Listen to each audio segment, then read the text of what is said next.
जब हमने कहा कि एकमात्र देवी राधा ही श्री कृष्ण प्रिया हैं, तो कुछ लड़कियों ने कैसे रिएक्ट किया है। हेलो फ्रेंड्स, परमात्मा ओंकार स्वरूप हैं, सच्चिदानंद हैं, निराकार और निर्विकार हैं। ये हमारा नहीं, वेदों उपनिषदों का, गायत्री मंत्र का कहना है। किसी लोक में परमात्मा स्त्रियों संग सीमित नहीं है, वो सर्वव्यापी हैं, हर व्यापक, सर्वत्र समाना, प्रेम प्रकट हुई है जाना। और परमात्मा शिव और शक्ति की ऊर्जा का सम्मिलित रूप है, अर्धनारीश्वर हैं, फेमिनाइन और मैस्कुलाइन एनर्जी का सम्मिलित रूप है। यदि पुरुष एक है तो प्रकृति भी एक ही है। एक पुरुष दो प्रकृति नहीं हो सकती। सृष्टि का नियम बिगड़ जाएगा, ब्रह्मांड का अस्तित्व संकट में आ जाएगा।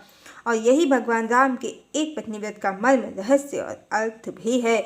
विज्ञान का युग है, हर तथ्य को बौद्धिक स्तर पर आज परखा जाता है, तभी विश्वास किया जाता है। बहुत से धार्मिक ग्रंथों में लिखा है, सूर्य पृथ्वी के चक्कर लगाता है, पृथ्वी चपटी है, पहाड़ों ने उसे दबा रखा है। पर साइंस ने इन सभी मिथकों को मिथक साबित कर दिया है। एक कलिकाल है, सामान्य युग नहीं है। हर क्षेत्र में भ्रष्टाचार है, वो भी चरम पर। और धर्म के क्षेत्र में तो ये सबसे ज़्यादा है, जिसके परिणाम स्वरूप ही रोज नए मिलावटी शास्त्र लिखे जा रहे हैं, जहाँ भगवान का ओंकार स्वरूप छुपाया जा रहा है, भगवान को बहुपत्नीवादी बताया जा रहा है, जबकि मूल मंत्र के अनुसार भगवान की एक ही भगवती हैं।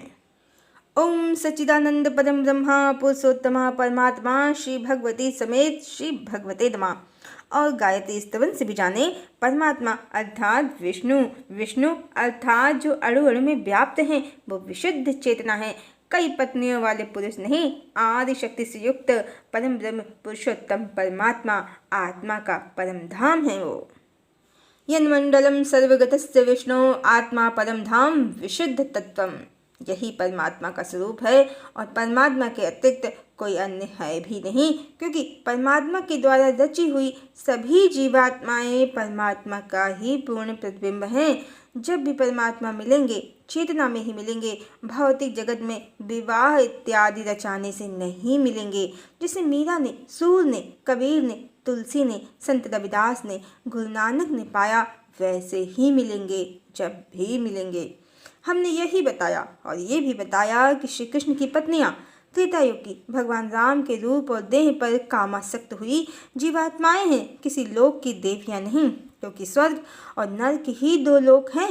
मृत्युलोक के बाद जहाँ जीवात्मा कर्मफल को भोगकर पुनः मृत्युलोक में अवतरित हो जाती है, भगवान कहीं किसी स्थान पर स्त्रियों संग नहीं रहते हैं।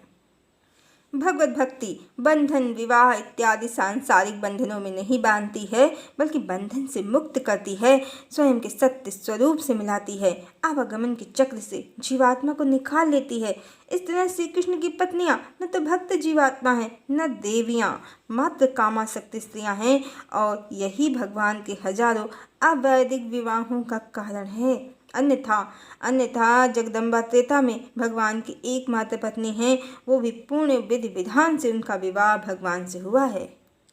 कालनेमी विद्वानों ने कलि का ट्रैप बनाने के लिए जो भोगवादी किताबें लिखी हैं, उन्हें पुराणों का नाम देकर भगवान के ओंकार स्वरूप को मिटाने का दुष्कृत्य किया है, और रुक्मिणी को सीता बता दिया है, जबकि सीता के रहते भगवान का दूसरा विवाह भी संभव नहीं है। हजारों की तो कल्पना ही व्यर्थ है। रुक्मिणी सुप्रखा ही है, जिसे राक्षस विधि से विवाह, हरण, युद्ध, राम के कुल का नाश सब प्रिय है, और उसकी इच्छा द्वापर में पूर्ण हुई है। उसकी कामना के परिणाम स्वरूप ही उसका राक्षस विधि से युद्ध और हरण के माध्यम से श्री कृष्ण से विवाह हुआ है। उसके पिता की भीष्मक की कीर्ति मिट्टी में मिल गई है। उसके भाई रुक्मी को भगवान ने सिर मोड़ कर अपमानित करके छोड़ दिया है, और बाद में द्वारिका भी डूबी है। श्री कृष्ण ने रुक्मिणी और अपनी सभी पत्नियों से पहले देह त्याग दिया है, और रुक्मिणी और श्री कृष्ण की अन्य सभी पत्नियों के पुत्र आपस में मदिरा पान कर लड़कर मर गए हैं। जहाँ जगदम्बिका हूँ, वहाँ ये सब अनर्थ कदापि नहीं हो सकता, असंभव है। पर जो फिर भी कली की माया में ट्रैप नकली किताबों के भक्त हैं, परमात्मा के ओंकार स्वरूप से मुँह चुराते हैं, भगवान को बहुपत्नीवादी समझते हैं, रुक्मिणी को देवी या सीता समझते हैं, भगवान को स्त्री हरण करने वाला पुरुष समझते हैं, देवी राधा को आदि शक्ति न समझकर श्री कृष्ण की गर्लफ्रेंड समझते हैं। तो ध्यान रहे, ये उनका स्वयं का मत है। परमात्मा ऐसे बिल्कुल भी नहीं है। परमात्मा तो ओंकार स्वरूप ही हैं। उनकी उनकी एक ही पत्नी है। त्रेता में जो सीता हैं वही द्वापर में राधा हैं। एक पुरुष दो प्रकृति का सनातन में कोई सिद्धांत ही नहीं है। प्रेम और समर्पण एक के प्रति ही होता है। यही भगवान राम के एक पत्नी व्रत का कारण भी है और यही देवी राधा से श्री कृष्ण के विरह सहने का भी एकमात्र कारण है। पुरुष पुरुष यदि एक है तो प्रकृति भी एक ही है। शिव यदि एक है तो शक्ति भी एक ही है। परमात्मा ब्रह्म और शक्ति का मिलन है। यहाँ ट्विन फ्लेम सोलमेट का कोई कॉन्सेप्ट नहीं है। परमात्मा सबकी मूल चेतना है जिससे सभी जीवात्माओं का निर्माण हुआ है और हर जीवात्मा को परमात्मा उसकी स्वयं की चेतना में ही प्राप्त होंगे। यही ट्विन फ्लेम के लिए भी ज्ञान है। दूसरे की चेतना से मर्जिंग करने पर परमात्मा नहीं सिर्फ इल्यूजन मिलेगा, क्योंकि सभी जीवात्माएं परमात्मा का पूर्ण प्रतिबिंब हैं। पर हैं प्रतिबिंब ही, मूल कृति नहीं। प्रतिबिंब से प्रतिबिंब का मिलना मोक्ष नहीं है। प्रतिबिंब का मूल से मिलना, मूल में मिल जाना ही मोक्ष है।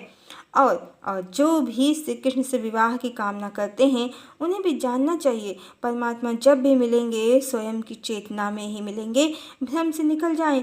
श्री कृष्ण एकमात्र देवी राधा के ही पति हैं।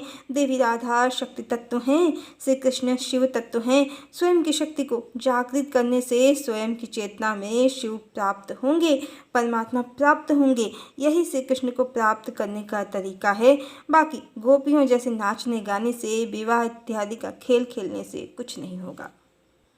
और जो भी स्त्रियां परमात्मा के स्वरूप को जानना समझना नहीं चाहती हैं तो वो ही देवी राधा के सत्य को नहीं मानना चाहती हैं और भगवान को बहुपत्नीवादी समझती हैं।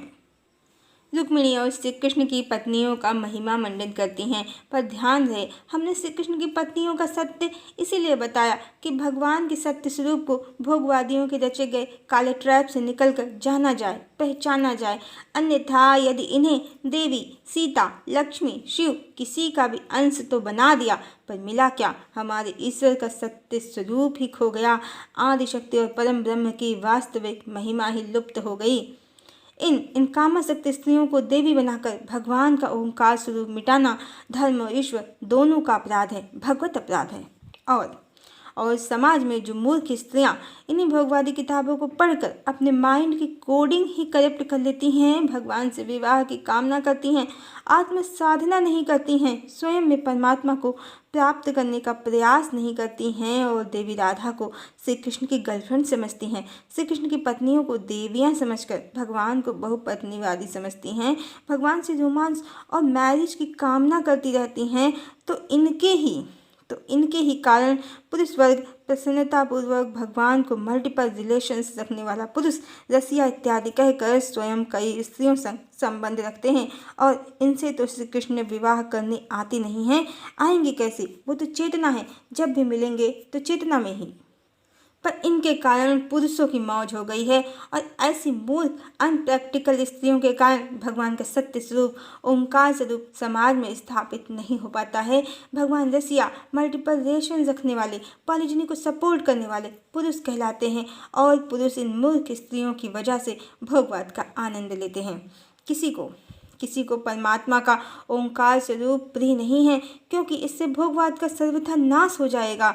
कमी परमात्मा में नहीं है, कमी मनुष्यों की सोच में है। वो अपनी भोगवादी समझ से विशुद्ध चेतना को समझना चाहते हैं। हमने जब देवी राधा का सत्य प्रकट करते वीडियो बनाए तो ऐसी ही मूर्ख स्त्रियों ने हमें धमकी दी कि वो हमें खा जाएंगी। क्या कहें, समाज कैसी बेहोशी में है और ऐसे पतित समाज का अंत निश्चित ही है। परमात्मा सबको बारी बारी नहीं समझाएंगे कि मेरा स्वरूप मत बिगाड़ो, वो बिगड़े हुए समाज को ही नष्ट कर देंगे, समाप्त कर देंगे। मनुष्य जाति समाप्ति के मुहाने पर खड़ी हो चुकी है, अब और नहीं। और ध्यान रहे भगवान कल्कि प्रेम और समर्पण के देवता हैं और उनकी इस युग की प्रेम कहानी परमात्मा के ओंकार स्वरूप को ही सत्य सिद्ध करेगी। निकट भविष्य में सभी कालने में विद्वानों उनके पाखंड का अंत होगा। परमात्मा का सुदर्शन चल चुका है, कोई स्वीकार करे या ना करे ये उसका स्वयं का व्यक्तिगत निर्णय होगा। और परिणाम भी उसे व्यक्तिगत ही प्राप्त होगा, क्योंकि परमात्मा के विधान में हर कर्म का, हर निर्णय का निश्चित फल है। यहाँ परमात्मा के विधान में रंच मात्र भी भूल की संभावना नहीं है। वैसे सबसे मज़ेदार बात यह भी है कि हमने जो देवी राधा का श्री कृष्ण के हजारों विवाहों का सत्य प्रकट किया है, उससे अभी तक किसी पुरुष को कोई आपत्ति नहीं हुई है। और स्त्रियां कहें या लड़कियां, मात्र 2 ही मिली हैं। एक कमेंट सेक्शन में मिली थी, दूसरी दोनों जगह कमेंट सेक्शन में भी और सोशल मीडिया में भी। पर ध्यान रहे, कोई भी हमें खा जाने की धमकी दे सकता है, हमारा अपमान कर सकता है, पर बिगाड़ हमारा रंच मात्र भी नहीं सकता है, क्योंकि हम नारायण के हाथों में पूर्ण रूप से उनके संरक्षण में हैं। तभी कटु सत्य बोल पाते हैं। हरिओम।